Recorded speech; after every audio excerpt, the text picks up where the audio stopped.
What's going on, y'all? It's your boy Rikkie Khri, aka Christ.mp4, and I am with Isaiah Thoughtpoet Vinay. Welcome to Real Conversations, where we have real conversations with the real media. And for our Chicago meal today, I have a 6-piece. I got a half white, you know what I'm saying? You know, Harold's. If you know, you know. Do your research, all right? And we got it from the Hyde Park location, so that's important because every location. Not all Harold's are created equal. Every location has a different personality.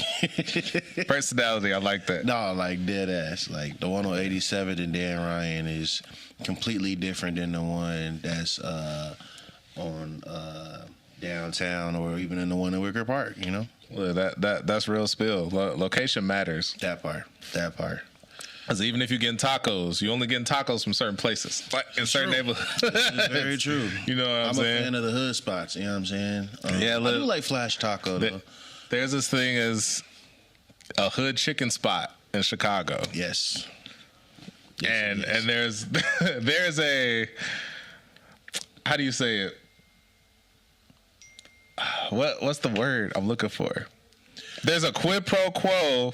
There's a standard that all hood chicken spots know. It could be a JJ's, could be a Sharks, could be a Sub Bells, but they all follow protocol. And if you don't follow that protocol, you might have to close down. Yeah.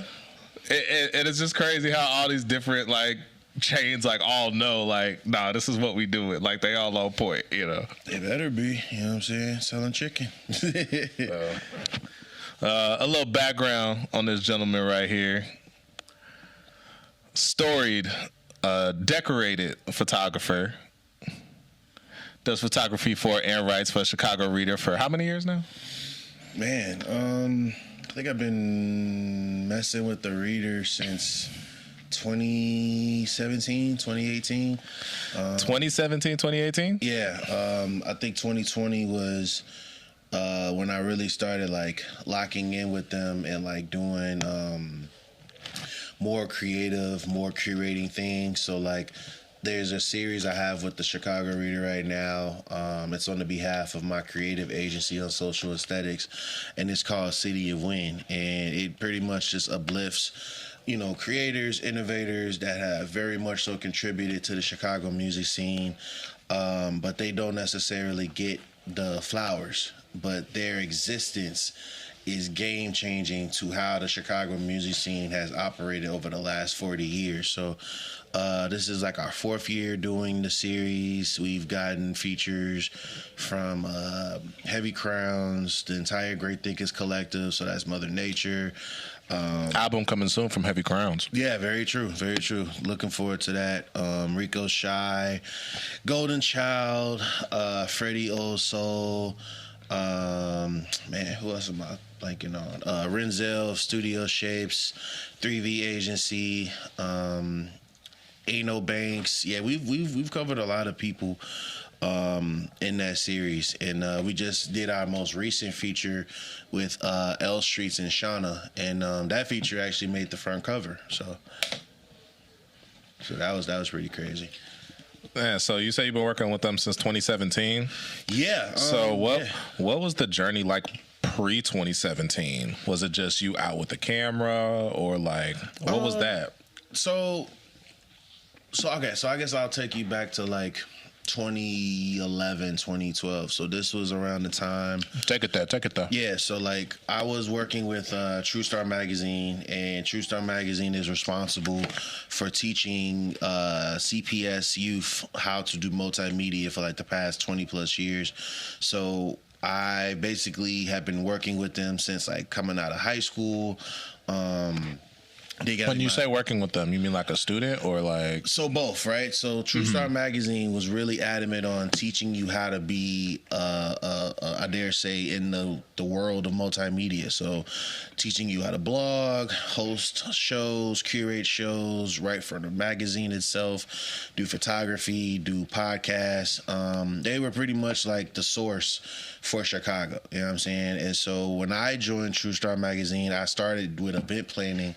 And I kind of built my way up to blogging and hosting shows and stuff like that. So we had a show at the time called Power Takeover. And so it was a show we had on Power 92 for like an hour, and we had a website, which is where I came in. So we got Chance the Rapper, Alex Wiley, Kimbe X, and Monster Mike on Chicago radio for the first time. We were doing pretty good. Fortunately, the show itself caught a copyright infringement, like overseas. Somebody was like, "Hey, you're using our name. You can't do that." So we wound up losing the radio show, but the owners of True Star was like, "Hey, we should, keep the website going," because I was the only writer on the website, but I was talking about all of the music that was going on at that time. So we rebranded to the Lyrical Lab. And so, it was the same concept. We were just talking about artists that we really rocked with. So, Femdot, Chance the Rapper, Saba, No Name, Lucky X, you know what I mean? We were just really shedding light on the artists that we really were rocking with, because we were seeing them in real time break barriers, you know what I mean? And so, 2015 was when we had the first Lyrical Lab showcase. This consisted of all the Pivot Gang, No Name, Rapper Chicks, Resident Power, Henny B, and we broke even on that show. But unfortunately, True Star couldn't keep the website going, so they put it on hiatus, and that was right around the time other platforms in the city were getting inspired by what the Lyrical Lab was doing as far as our marketing, because we had stickers all over the city, and we had people like Raekwon from Wu-Tang, KRS-One, Chrisette Michelle, French Montana, No ID. We had all of these people holding our stickers, and we just. This man is a veteran, y'all. I'm a veteran, but I'm God damn. I'm still young. You know what I mean? Like, True Star magazine really taught me how to be an A&R and a creative director at a young age. So like, when I graduated from Harlan, I had just curated a talent show that had now Grammy Award winning Jay Ivy be like the last performance, and I was graduating having interviewed KRS-One and Raekwon from Wu-Tang Clan, thanks to True Star magazine and Brianna from Swink from PR. So it was kind of like, when I got to Columbia College, it was like you really couldn't tell me shit. I was like, no, I'm finna be the next Elliott Wilson or whatever. And it was really me just, loving music. So it was like, when I'm seeing Chance the Rapper before 10 Day, and he's, talking about 5 Day, and, I'm seeing Femdot, in front of Juggernaut, and he just rapping with, King Martin Dilla Scott. 2 out now. Very, Shout out very Femdot. important release. Very, very important release. Shout out to King Hits and Jublick. But TIAPSTR. You know what I'm saying? But again, like, we were just talking about the history, so it was like, never saw myself turning into, I dare say, what people look at me as now. You know what I'm saying? There wasn't like a blueprint. You know what I mean? Like, I didn't see other photographers that were open to being like, yo, I see you trying to make it. Like, the only person that was really on that was Michael Anthony from the Dem People Music Collective, and they had just disbanded right as I got a chance to start working with them. We did a Mick Jenkins music video together for one of his like previous projects, like right after the water. So yeah, man. So let's dig even further to the past. let's do it. So what was that first moment, project, photo, or article where you felt legit? Like, what was that moment for you when you were like, man, like, I could do this shit, or this is what I'm supposed to be doing? Teens in the Park Fest. So this was the very first Teens in the Park Fest. What year was this? Oh Lord, this might have been 2015. Okay. I think either 2015, 2016, but this was a partnership that I was doing with the Field Museum and Public Allies Chicago. Shout out Public Allies. But I was interning at the Field Museum, and I was basically working as a program coordinator, field trip bus coordinator, and one of the gentlemen in the scientist's office is named Jacob. Shout out to Jacob. He heard about me through the offices, because I always talked about Chicago music when I worked at the Film Museum, and he was like, "Yeah, man, I know Chance the Rapper's dad," and I was like, "Word." Cool. And I ain't think nothing else of it, because that was a time where like people would flex on stuff like that. So like I had heard like 5 other people that month be like, "Yeah, I know Chance's dad." I'm like, "Good, cool for you, bro. That's what's up." Yeah. But he was like, "No, I really know Chance's dad." And so we started working on the Africa exhibit, you know what I'm saying, trying to update it. And so, you know, the field house, or the park district, they was like, "Yeah, we should do this event." And you know, they curated Teens in the Park. This was the first Teens in the Park at Northerly Island. And yeah, it was crazy. Chance brought out Kendrick Lamar. And mind you, I'd already been shooting different concerts, because the Lyrical Lab was no longer running. So I was kind of just, you know, shooting whatever concerts I could get my hands on at the time. But when I got photos of Kendrick Lamar, and, you know, it wasn't like a big show, quote unquote, where you paid to get in. This was like for the block. You know what I'm saying? It really made me feel like, okay, I can definitely see myself doing this. And then the next day my camera got stolen. And so that was what really pushed me into sickening. Yeah, and it was right after I had, you know, downloaded the photos, edited the photos. I didn't even really have like a real editing process yet, you know what I mean? But like I had like a Canon Rebel, you know what I'm saying? And my grandma spent like her last to buy it for me or whatever. So I actually never owned a Canon Rebel. Hey, you know, Canons, I know everybody loves I got Sony, the Canon AE1 though, the film joint. Oh no, I got that. You know, you a baller. You know what I'm saying? You out here. It's not a baller camera. Everyone. No, it's a really dope That is camera, the most though. McDonald's camera. Hey, you know, if you have a film camera, you probably know. have that camera. Most people wouldn't know. You know what I'm saying? But that was what I think pushed me the most was, you know, seeing what I was capable of. And yeah, it kind of just got kicked off from there, because I would say right after I, you know, bought a Canon 7D from a pawn shop, shout out to Central Camera, that's when Black Lives Matter in Chicago was like reaching an all-time high. And so I was doing a lot more organizing work from like 2015 to like 2019, if you will, you know what I'm saying? And so, you know, taking really important photos of like, you know, the Quan McDonald protests, and, you know, the protests that was centered around saving Chicago State University when it was at risk of closing. It just, I think, helped me more understand the many, many, many layers of Chicago, and just realizing that people weren't documenting it. So it was like, from the Tip Fest to, you know, working with Black Youth Project 100, that's what really made me be like, yeah. Not to cut you off, but that's also a thing that I think is really important to touch on, actually documenting. Because, like, to me, you know, going to these shows, filming, posting on Instagram, that's all cool, but it's not documenting.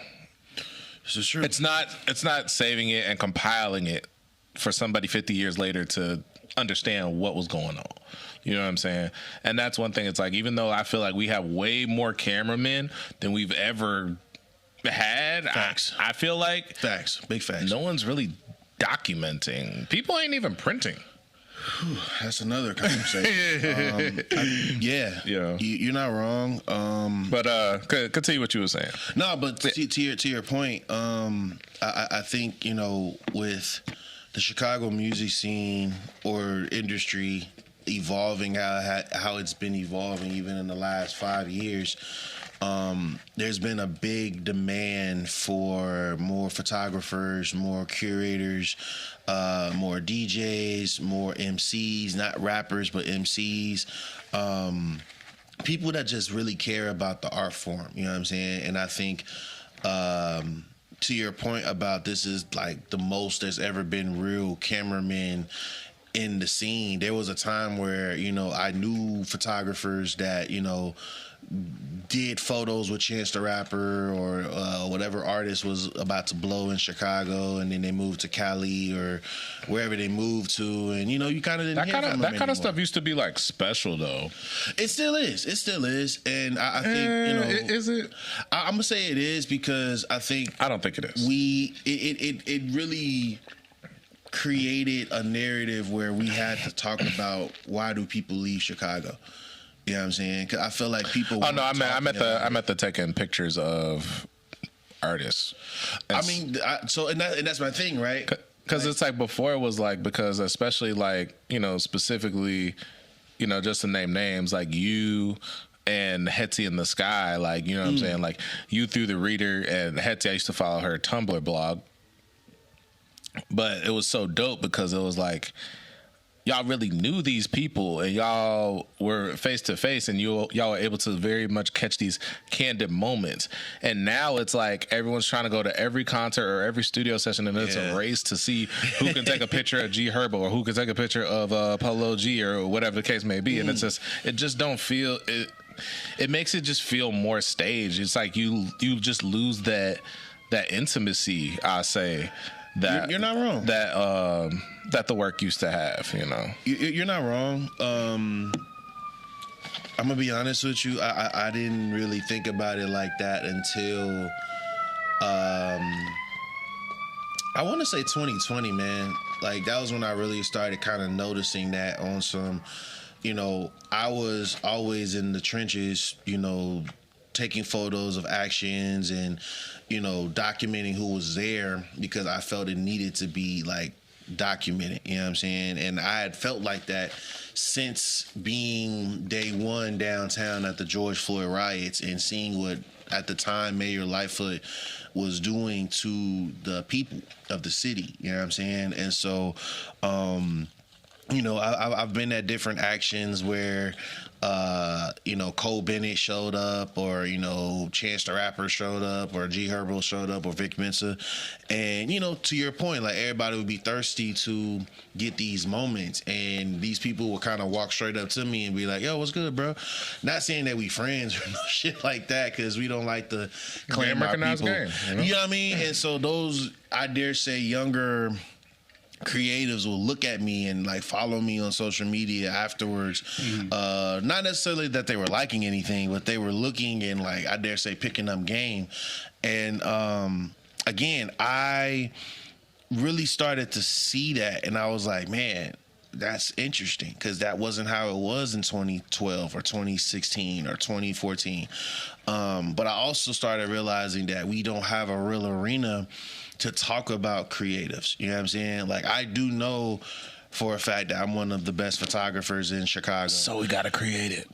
You know what I'm saying? Like, I know that, but I also have always felt like there wasn't a real space to talk about all of that. One of the most important, you know what I'm saying? Because like I said, it's like, because I even like, you know, in a pursuit to grow my Instagram or my following or whatever, like I said, it is just a lot of posting, and then it's like, it just really starts to feel empty after a while. And it's like, I remember the first time, like, you know, I think everyone remembers the first time where they print one of their photos like big, and it's a whole different vibe. You know what I'm saying? It hit different, because you scrolling doing this, but oh, that's a cool picture. It looks nice, da da da. But if you see it 20 by 30 or a foot or whatever, it's like 13 by 19. Yeah. And you see in that moment really magnified, it's like, wow.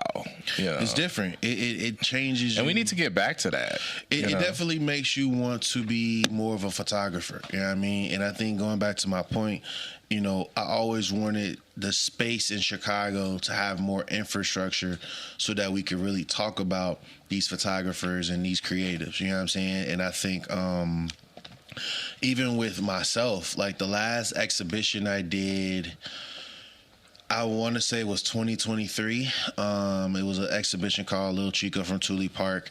And the whole concept was, you know, speaking about my upbringing in Chatham, but also connecting it to the Chicago music scene, because for a very long time in the Chicago music scene I was homeless, but I was also like sneaking into the Institute of Art, getting my photos printed to do like little one-offs of galleries like throughout the scene and shit. The commitment. I mean, it was You gotta do what you gotta do sometimes. You know what I mean? Like for me it was always like I felt like I didn't have a choice but to do these things, because I felt like at the time I didn't really see a lot of creatives, like we keep saying, like really giving a shit about documenting the moments, you know what I'm saying? And so now that all of these creatives are around, I'm starting to see like there's a preference for certain types of like photo styles, you know what I'm saying, as far as like having harsh lighting or really like doing digital manipulation and stuff like that. And I think why my work has always kind of stuck out was I always went for a film type of look. Not even because I loved film, but my grandma like stayed having me read Gordon Parks' books when I was coming up, and I'm like researching Gordon Parks. Yeah, you know what I'm saying? Like, I'm looking at Langston Hughes. It's real game. Pay attention, y'all. I'm telling you. Yeah, like she was having me study unconsciously. You know what I'm saying? So it was kind of like when I started really getting into photography, and I'm like at the Institute of Art, and I'm like being told that I'm not doing something correctly because I'm not like following the exact like technical skill. And I started realizing, I'm like, damn, that's why they be like, learn all the rules so you can break them. Like I was kind of going backwards. That's game. But for that's real, a gem. You know what I'm saying? Like I was really kind of going backwards, but I didn't mind though, because I knew I had an eye for it. You know what I'm saying? And that's what started making me realize the other type of photographers that existed. So it's like now when a person says they love my work, I'm like, no, I appreciate it. You know what I'm saying? Like I encourage them to pick up a camera or pick up whatever they're trying to do on some, if you think I'm cold, it's only because you see my passion. You know what I'm saying? Like my passion runs through not just my photography, but also through my social media work, like all of my work. So it's like, if you see that, that's what you're connected to. What was the name of the exhibition again? Lil Chico from Thule Park. Okay, to Thule Park. Yeah. Would you say that's like the specific part of the city that influenced you the most, that influenced your work?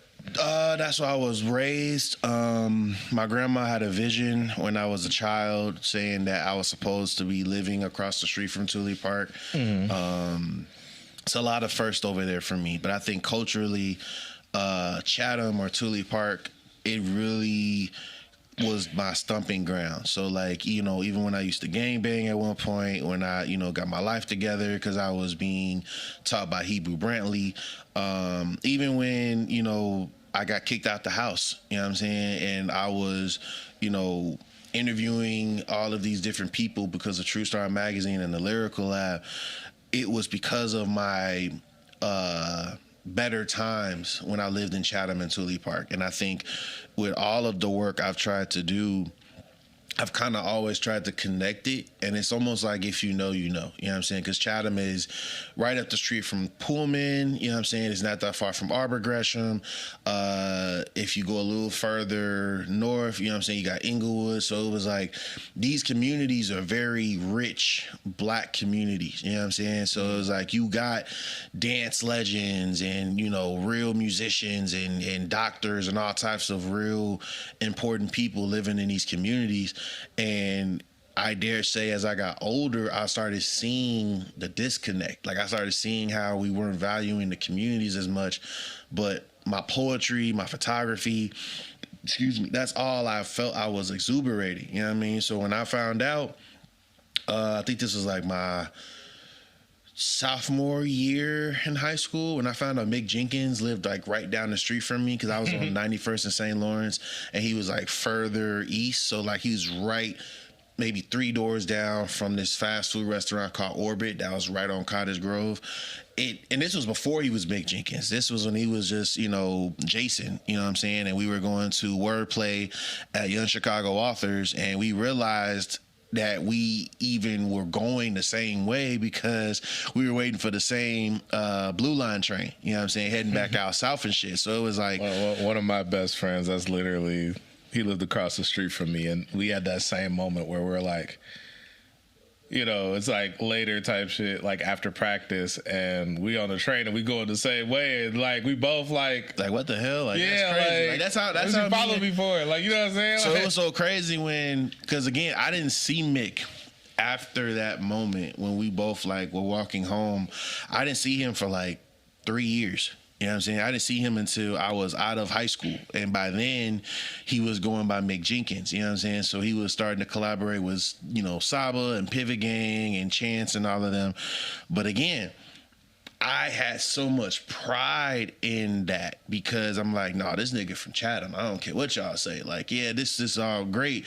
The Chicago music scene and Chance and Friends and, you know, the drill and all of that. But I was like, knowing Mick Jenkins lived down the street from me, I'm like, there's a balance. You know what I'm saying? Like, we really have people that are doing, I dare say, there's a special type of work, you know what I'm saying? And it made me even more so just fall more in love with my community. So, like, even now, working with artists like Zachariah, TBM, Hits, Jublick, they're all from Chatham.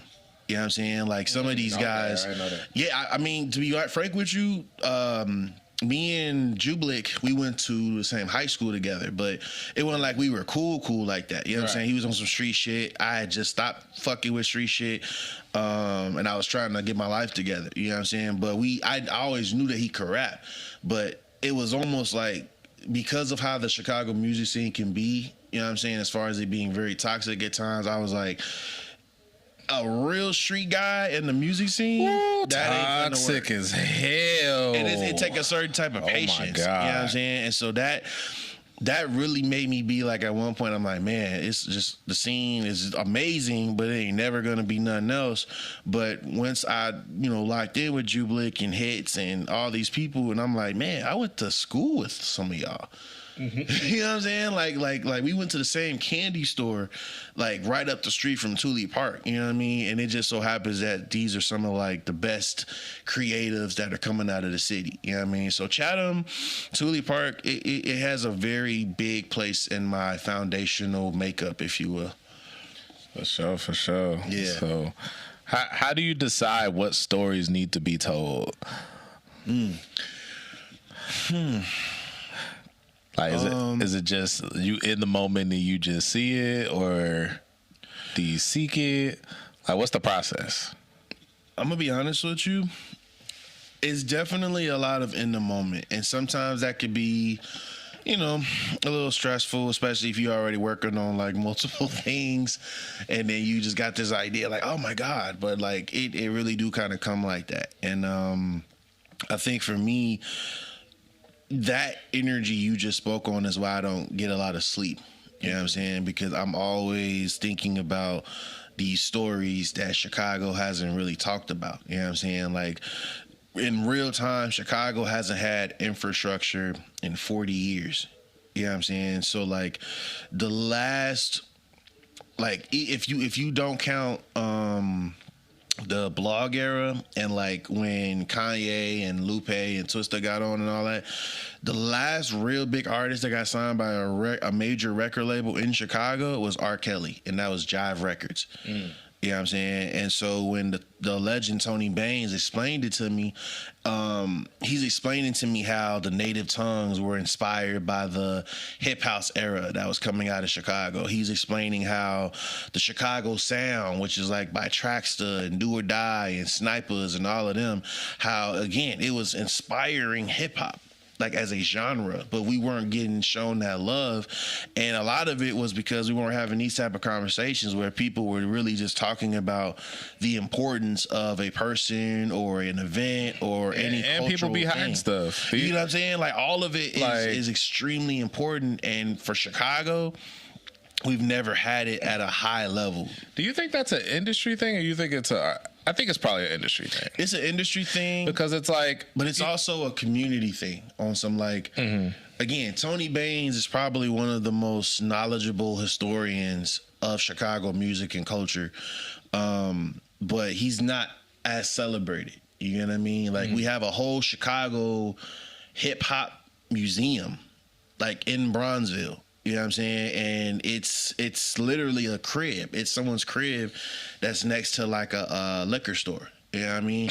But if you go in the actual museum, its history is so powerful. Like you won't even have to say anything. Like you'll just feel it as soon as you walk into the space. You know what I mean? And I feel like, again, there's been a lot of I guess you could say tampering in the last like 40 years of like people being at the helm of things and then things being kind of like deconstructed. But I think to your question, the reason why Chicago's infrastructure has been so like just messy is because we don't know how to come together.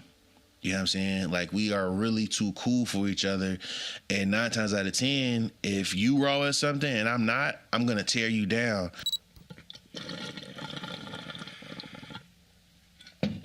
Shameless plug, Rick here. We appreciate everybody tuning in at home. We hope you're enjoying the episode so far. Please like, comment, subscribe, hit the bell, do all of those things. It helps out the channel a ton. This channel does have a sponsor, the-spice-rack.com. That is the website. You can find all of our merchandise. You can find this hoodie. You can find the No Weirdo Formed Against Me Shall Prosper tote bag.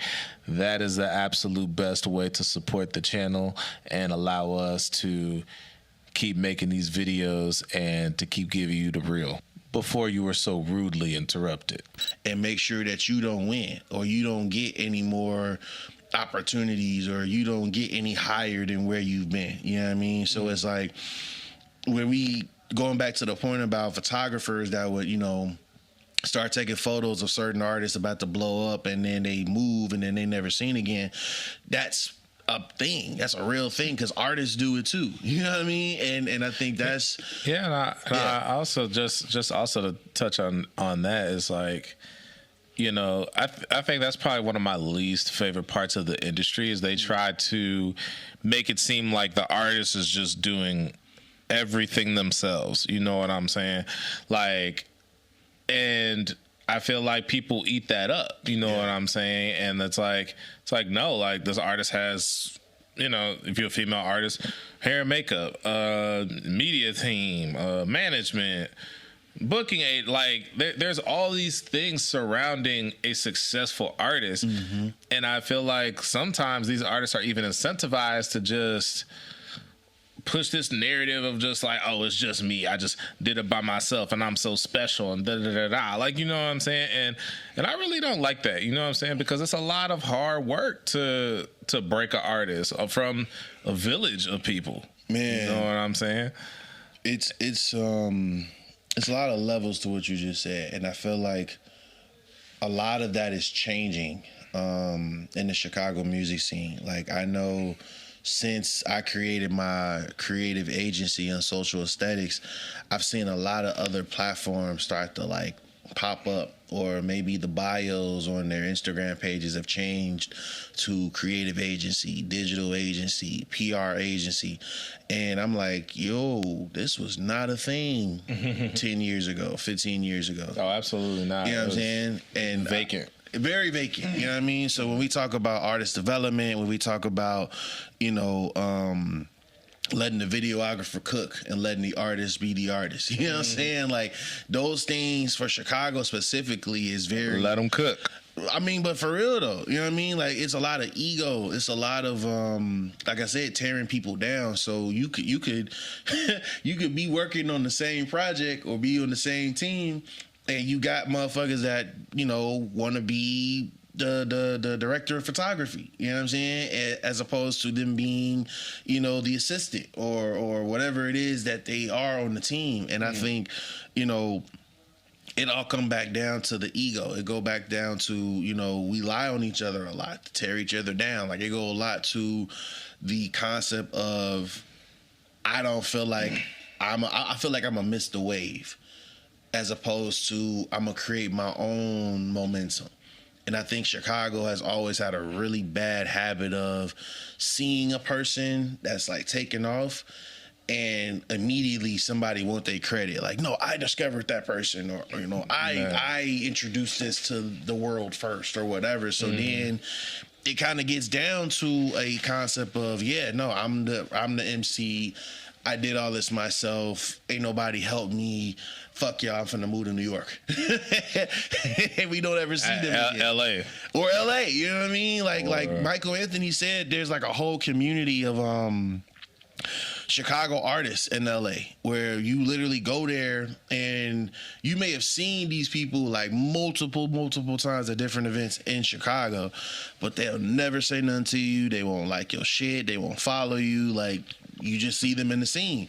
But if you go to Cali and you go to the grocery store and you see that same person, they're gonna be like, oh my God, like, I can't believe you're here. Like, let's go smoke or let's go catch up. And you'd be like, damn, like, weren't you just not saying hi to me like a month ago at some yesterday? Like, you know what I mean? Like, yesterday, we were just at Cold yesterday, we were just at Reggie's, and you just didn't say nothing. Your homies didn't show love. There's people where I was literally in the studio with them a night before, asking me for beats.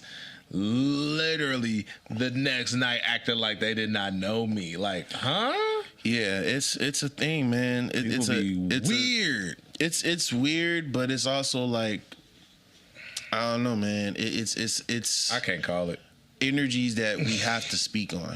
You know what I'm saying? And I think that's where, I try to be more present as not just a creative, but as a human being on some, I've seen little homies that have, been ready to say, yeah, I'm good on this. You know what I mean? And I'm just like, yo, I just turned 34. I've been in this since I was 17. Like, if you really want to quit, I understand, but understand you're not going to go any further than where you're at right now if you decide to quit. And I feel like that's the beauty of being in Chicago. It really challenges you to be able to handle any challenge anywhere else.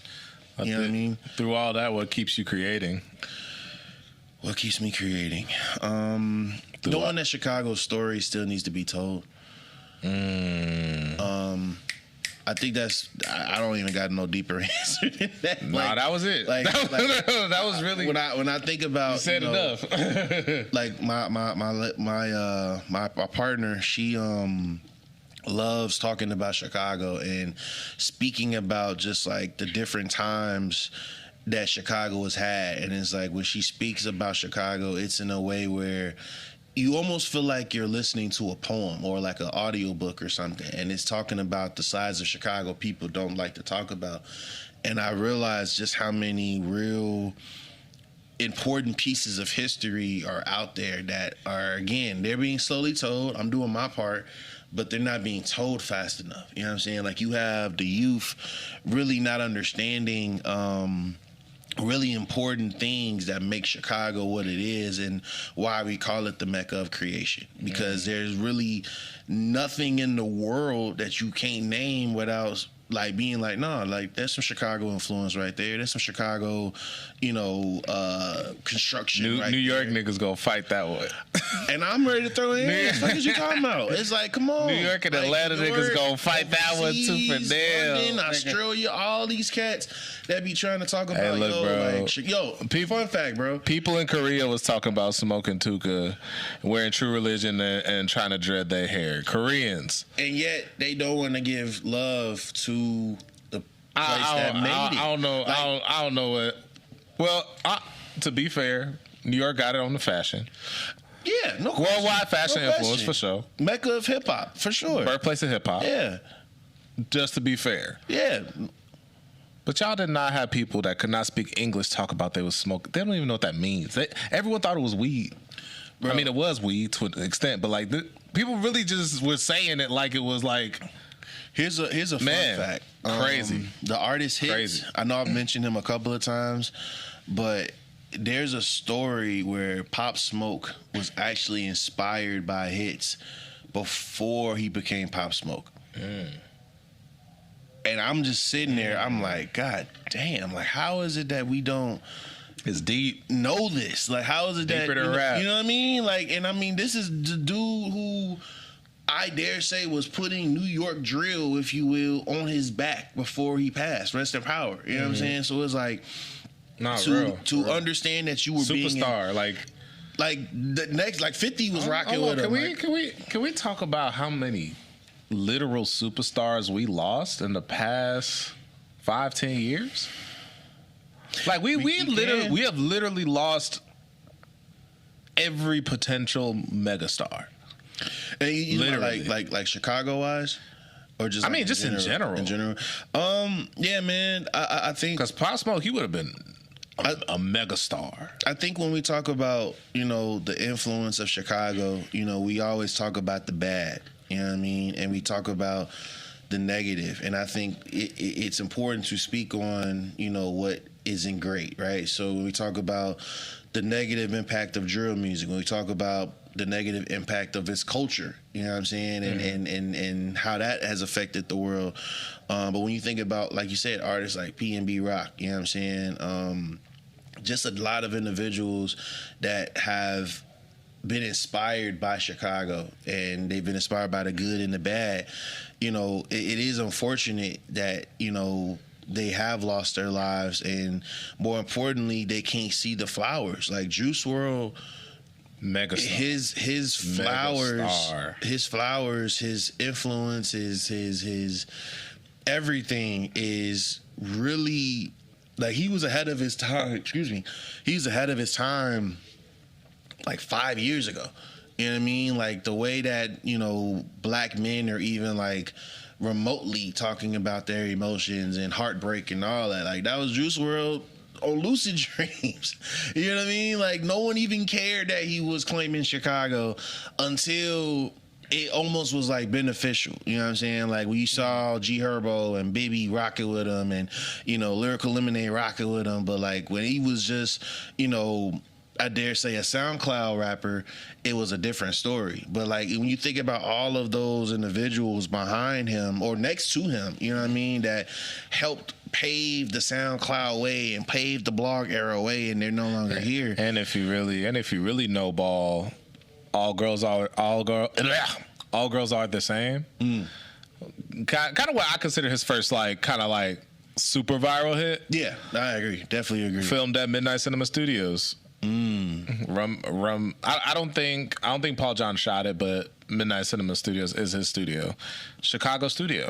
That's one of the few Chicago film studios. We don't have a ton of film studios. No, we don't have a ton of film studios. We don't have. It's slowly changing, but we don't have. There's some new ones popping up. Yeah. I think one of them is called Sin City. I've been meaning to check them out. Shout out Sin City. Definitely. I believe that's what it's called. I think it's Cine Lab. Even when it comes to imprint magazines, you know what I'm saying? Like it's slowly coming back, but we haven't really had a consistent imprint magazine almost since like early 2000s. You know what I mean? But it's kind of ridiculous with how much stuff gets filmed here. It's like I've been having that conversation with people too. How that's levels. It's levels. How all these productions will like start in these other places, but they'll come to Chicago to shoot. But there's not a lot of projects birthed and concepted in Chicago. Look at what and there's not a lot of places to nurture those ideas. Look at Empire. You know what I mean? Like everything that happened with that, like I almost would dare say, had the Jussie Smollett situation not happened, Empire would have probably still been going. You know what I mean? When you think about Southside, which was on Comedy Central, it had Chance in it. Very much so the same situation. The Chi, which has been one of the longest running TV shows, and they've given Lena Waithe her flowers for that. After this 8th season, they finna wrap it up.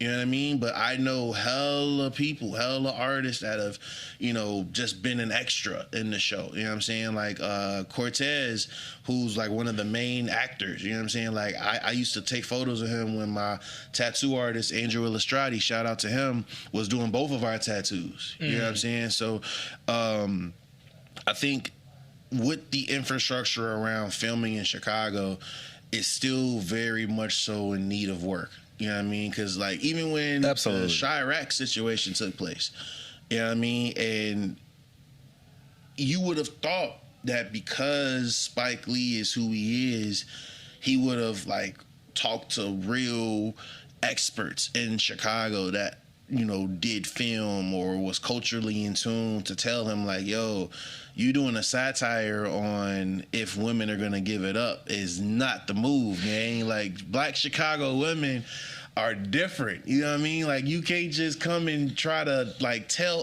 You can't tell Chicago how to. And then Nick Cannon.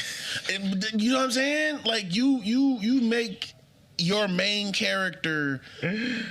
You let Nick Cannon be the representation. We love Nick Cannon, but yeah, shout out to Nick Cannon, man. But it's not giving Chicago. It was a miss. It was a miss. Because and even then, it's like, and I've realized, like, it's actually kind of hard to portray a Chicago nigga on screen. It actually kind of is, because it's like, it come with a lot. Because if you know, you know. If you know, you know. Mm-hmm. If you from Chicago, it's a lot of layers. And you go somewhere else, the lamest dude in Chicago is one of the coolest people anywhere else. Minus like I said, like LA, New York, just because like they kind of got their own setup with certain things. You know what I'm saying? That's like its own.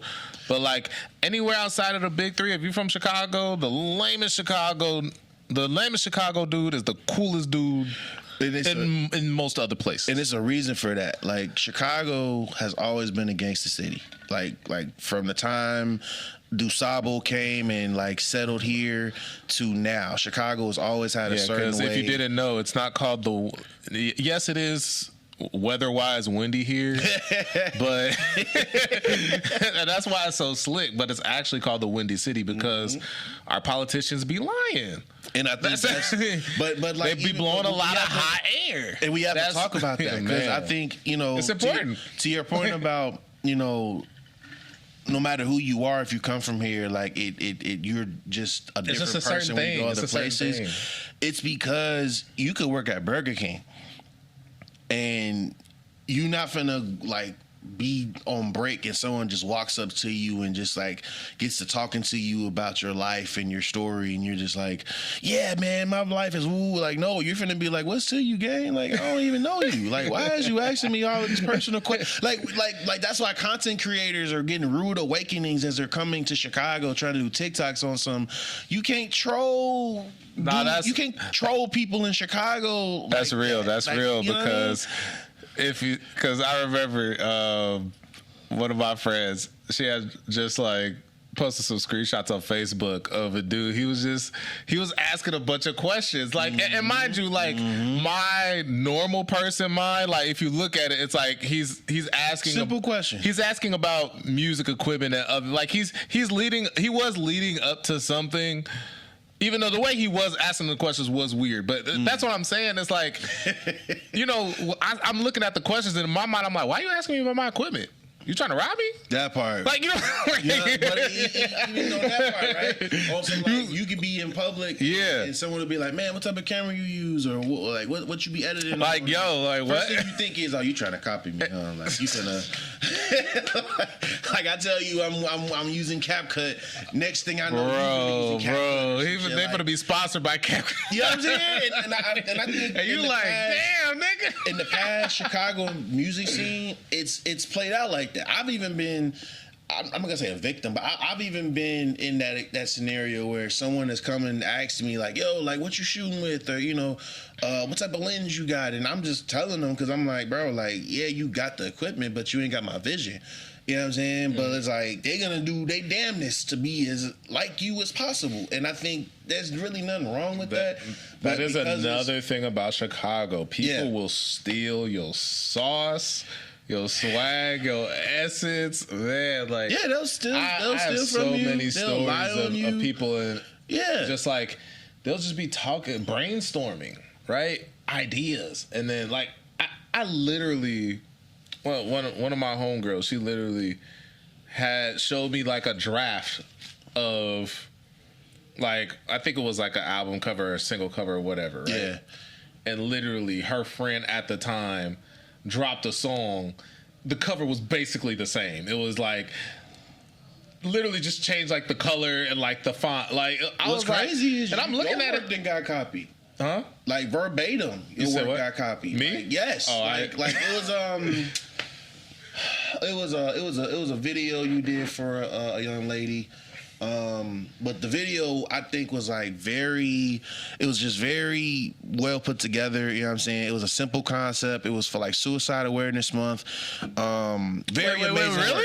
Yeah, very amazing work. I ain't even finna say the name of the artist because it was so crazy. I called you about it. I called you about it because I saw it because the artist hit me and was like, so this other artist copied my idea verbatim. I'm like, what you mean? And she showed it to me and I was like, damn, like every shot, angles, like even the even the way the music was composed, you know what I mean? And it was for her record. It was that other person's record, but we're gonna talk about that one later. We're gonna talk about that.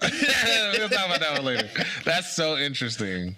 But that's how the city be, and I think, you know, when we talk about the blog era and pretty much up until now, you know, GLC made a record called Welcome to Haterville. You know what I'm saying? And I honestly, you know, we getting close to our time. For sure.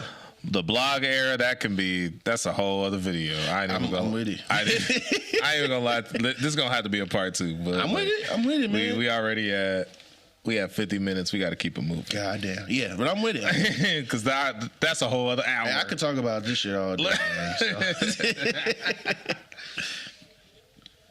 So, if somebody looks back at your body of work in 20 years, what do you want them to see? Or what do you hope they see? That I always stood on my truths.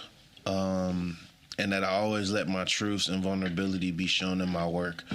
Because I feel like my work is very reflective of what Chicago is. You know what I'm saying? It's not just being soft. It's not just being tough. You know what I'm saying? It's very much so an experience. You know what I mean? And I feel like if I can get folks to see anything, it's to really understand Chicago's magnificence and value and why Chicago is so important to the rest of the world. So,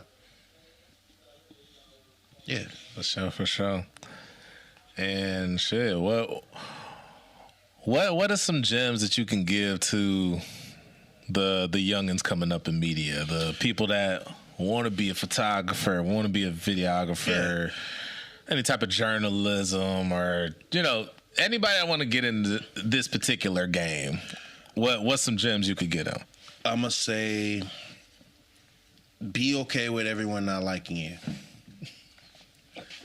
And I know that I'm really not trying to be funny, but like I know you're not. That's why I'm laughing. Me specifically, I know you dead ass serious.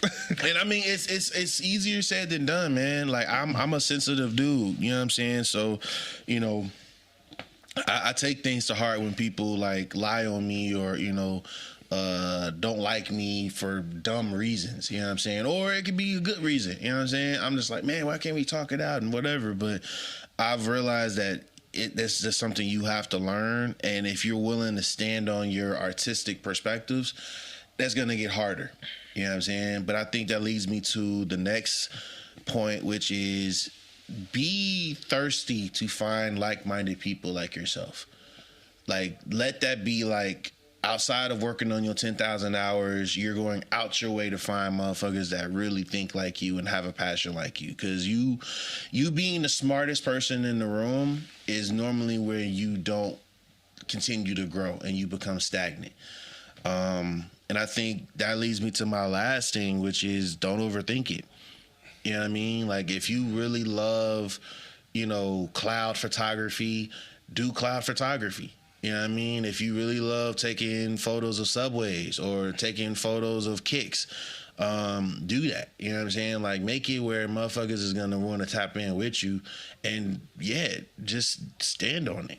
You know what I mean? Like, I think that's one thing I feel blessed to say I've done. I've never switched up my perspective and how I do my art, like the style of my art. And at one point I was like, man, I hate being the oddball or the elephant in the room. Like I hate people not putting me on these lists. I hate that.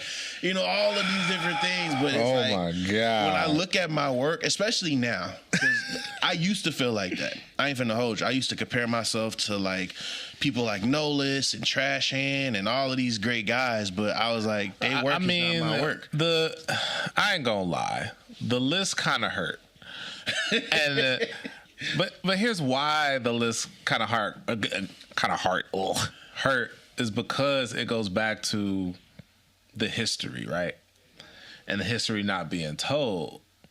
So. You know, and it's no fault to the people that's making the list. Yeah, facts. Because honestly, I think it's people genuinely just don't know. I think it's just they just doing with the information that's in front of them. Mm-hmm. Which I would encourage. Like, look, Chicago has a deep history, whether it be film, music. Dig a little deeper, please. It's a lot of dig a little deeper. It'll change you forever. It'll change you forever, and you'll become the most dangerous person that's in the room. Like, but also it'll fill you with pride because it's like you and that's exactly why. Yeah, you gotta. Yeah, because it's like man, like look, that's why I'm like even when I started doing video, it's like I'm like, man, I can't be no slouch. Mind you, I got your photo work in my head. I already told you. I was at that job reading the Chicago Reader every week. I mean, it's like I'm like whatever I do has got to be that. You know what I'm saying? The same way that you looked at my work like that was the same way I looked at the work of a photographer like Nolis, who he did this shoot for Joe Freshgoods, the Vita Morta line, and he shot like all to save money, and it was like in a park, and they were like all like sitting on a bench, like, you know, just rolling up and like just looked like they were chilling. And I was like, this is incredible. How did he do this? And I think this had to have been before 2015. So I was definitely, you know, I was shooting, but I was still very afraid because I didn't want to be like singled out, or I didn't want people to be like, yeah, you're not good enough. And I think, you know, realizing at the time that people really weren't showing love in Chicago, it kind of made me be like, well, fuck all y'all. I'm just going to do me, like, respectfully. And I think since then... I think we done all had them moments. Yeah, like, and look, I think for me, that moment... I'm over here putting points on the boards. I'm dunking on niggas' elbow on the rim. And sometimes it's y'all wanna clap for layups, like. But I'm gonna be a buck with you, gang. That's going into 2026. I'm gonna try to make this the last thing I say, but going into 2026, that's gonna be a thing where if you really about this work, if you really about like being in this world, we're gonna see it. Like, how much work do you put in? You know what I'm saying? Like, do you sit up kind of like restless because you may not be creating nothing, but you just inspired to do something? You know what I'm saying? Or are you just doing a video maybe once a week, posting once a week? You know what I mean? Like, is that because if that's what it is for you, that's fine. But you're not finna be no better than what you is. And I think for me, you know, when I got my front covers of Taylor Bennett and G Herbo, and, you know, for me, it was like, I reached this level, but now I want people behind me to know, like, this is possible. Like, be better than me. You know what I'm saying? I had one person tell me that a young lady was like, you know what? I'm going to be a better creative director than Thoughtpoet. I was like, gang, I didn't even know I could be a creative director. It's like, the fact you see me and you look at me as somehow competition, I'm like, yo, I love it, because it's like that means Chicago is growing. You know what I mean? Like, we're getting more creatives that give it. But you got to be about it, though. That part, because I feel like a lot of people say that and they think it's gonna happen just because they said it. Nah, you gotta. First of all, how are you gonna be better than somebody and you don't even know their regiment to get to where they was? Once again, study. Please study. If y'all don't remember nothing else I say, please study. That is how I keep trying to outdo myself. That is why whatever people get from my work, that's the energy they receive, because I really just try to study. You know what I'm saying? Yeah, but anyway, that's our time, my boy. My boy. You ain't eat your food this whole time, and I'm just here. Hey, I was charged, man. I'm here hungry as shit. I was ready. Well, I said, go, water, go. No, I'm gonna definitely eat this on the way home to the crib for sure. But no, I just appreciate you having me. You know what I'm saying? I really love moments that are curated like this. We need more of them. You know what I'm saying?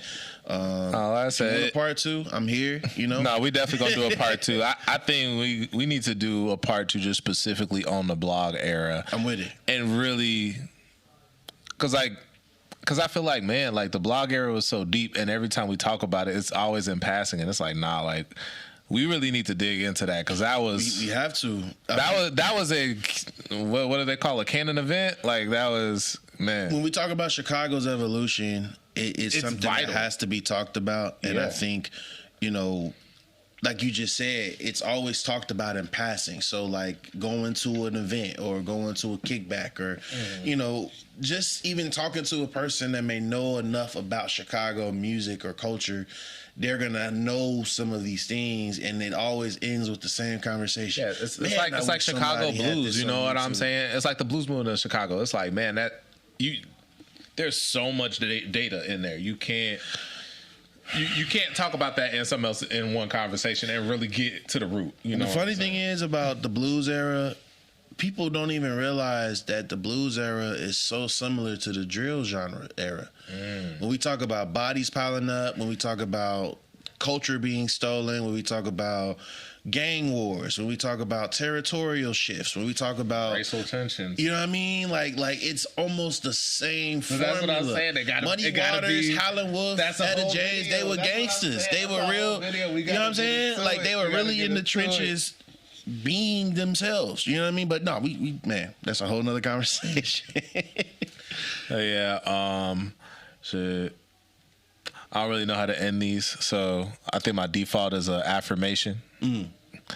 And the affirmation I want to leave y'all with is, sometimes people aren't congratulating you because you eating everybody the fuck up. And we out.